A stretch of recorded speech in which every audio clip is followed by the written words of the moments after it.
Hello everyone. Today we will discuss some examples of bad policies that resulted from the over-feminization of Western societies. This is a follow-up to last week's video, but it will not be in the format of a dialogue with ChatGPT, because ChatGPT's political correctness filters will definitely not allow a sensible discussion of what I want to talk about today. Also, to say it once and then be done with it, all generalized statements about men and women in this video are exactly that, generalized statements. They are not true for every individual, but refer to men and women on average. The purpose behind this focus is to extract typical masculine and feminine traits, as defined in last week's video. So last week we discussed what feminization is and how it comes about. In this video we will contrapose some typical masculine and feminine interests, virtues, and values, and link them to examples of really bad public policies that resulted from an over-feminization of Western societies. The goal of this video is not to hate on feminine traits in general or to drive towards some hypermasculine society, but to strive towards a sensible balance between masculine and feminine traits. But since we have veered far off this balance, it is sensible at the moment to simply criticize the effects of an exaggerated feminization. So first of all, men are more interested in things and women are more interested in people. As a corollary, men care more about physical performance and facts while women care more about smooth social interactions and emotions. Men like physical challenges, like danger, exertion, and hard problems, because it gives them an obstacle to overcome. They like competing, fighting, struggling, and winning. On the other hand, they don't like emotional complexity. They thus prefer it when everyone keeps their feelings to themselves and interactions are strictly on the basis of physical facts. Women, on the other hand, prefer physical safety. They don't like violence, danger, complicated physical problems, exertion, or discomfort. They do like social/emotional challenges, however. They like to care for others, to talk to and be with others, and to overcome emotional obstacles and reestablish peace and harmony. Here we see a strong parallel to the first major problem that has recently run wild in Western societies, their overregard for emotions and their neglect of physical facts. Leftists like to equate hurting someone's feelings with physical violence whilst neglecting the actual facts of the interaction. And whilst an overregard for hurt feelings and neglect of the facts might sometimes be appropriate when comforting a hurt child, it definitely is no way to administer justice in a large and complex society. Moving on to masculine and feminine virtues and values, we immediately see more evidence of the same problem.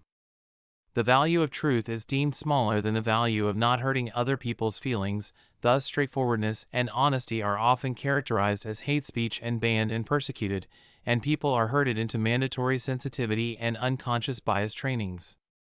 Also, strength and courage are often confused with oppression and brazenness, industriousness is taxed to death, and societal respect for great achievements is very much lacking. On the other hand, tax money is lavishly spent in the welfare state, to integrate strangers, and to rehabilitate criminals. Speaking of the justice system, its feminization shows itself in just this focus on rehabilitation and in its consequent neglect of justice. It perhaps makes sense that a mother would try to reform a difficult child and thus invest more energy into educating it than into punishing it, but a society that rewards crime with attention instead of punishment will soon face itself with more and more crime. The other point we just touched upon is a society's immigration and integration policies. Men are concerned with defending the common resources of the group, which entails drawing boundaries and excluding strangers. But these are dirty words today. Open border policies have been an utter disaster for Western societies lately, especially for Europe. Not only have they been a disaster for individual security, but it also understandably creates a lot of public resentment when public goods, for which generations have worked and saved, are handed out left and right to people who have never contributed anything to them. Compassion and helping people in need is a noble aim, but it cannot be undertaken with the public purse. Rich societies need to enforce boundaries and exclude many unfortunate individuals, because else they will just be sucked dry by a never-ending stream of destitutes and end up just as poor as the rest of the world. This is not a pretty statement, but it is nonetheless a fact, one that masculine individuals recognize and act upon. Moving on, let's talk about diversity, equity, and inclusion. This whole debacle is of course also a direct consequence of the over-feminization of society. Diversity, equity, tolerance, and inclusion are all feminine values, their masculine counterparts being unity, hierarchy, civil courage, and exclusion. Again, the goal is not to aim for the opposing extreme, but to aim for a sensible balance between the two. But today, any word in favor of cultural unity and mandatory assimilation of strangers is viewed as bigoted. The hierarchy of competence is swamped by the call for equal statistical representation of all possible subgroups of society, and it seems like no one can ever be excluded from anything anymore, no matter how well-deserved it might be. Speaking of tolerance, there is another public sickness that we need to address here. It seems today anyone can behave as outrageously in public as they want, and no one is allowed to say anything against it. People act like dogs, dress indecently, men with beards insist on being called women, etc., etc. Whatever happened to public decency and self-restraint on the one side, and shaming, calling out, and prosecuting of indecent public behavior on the other hand? Tolerance, accommodation, and not hurting other people's feelings have definitely gone too far. We will end this investigation with the travesty of the golden cage. Benjamin Franklin once said, "A society that will sacrifice a little liberty to gain a little security will lose both and deserve neither."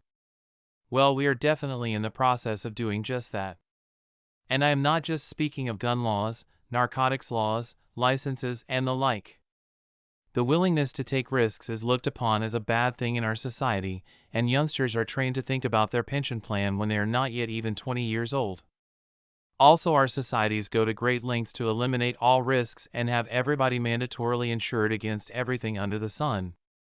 But risk-taking is necessary for personal growth, and security also comes at a cost. And this cost is slowly stifling the West.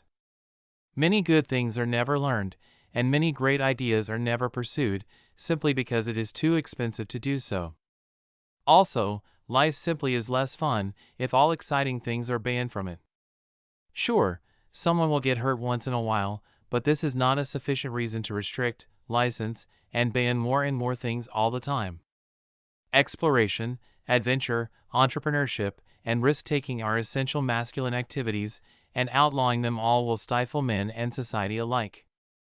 Thus we end with the weird paradox that responsible citizens are hemmed in more and more, while criminals are given more and more leniency. Thus the over-feminization of society castrates good men and disinhibits criminals, setting masculinity straight on its head and severely harming society. As mentioned in the introduction, the aim of this video is not to drive towards some hyper-masculine society in which masculine traits are exaggerated and feminine ones smothered. The goal is a good balance between the two, between facts and feelings, between hierarchy and equality, between tolerance and unity, and between inclusion and boundaries. I thank you all for watching, and please write your thoughts on excesses of or the proper balance between masculinity and femininity in the comments. Until next time.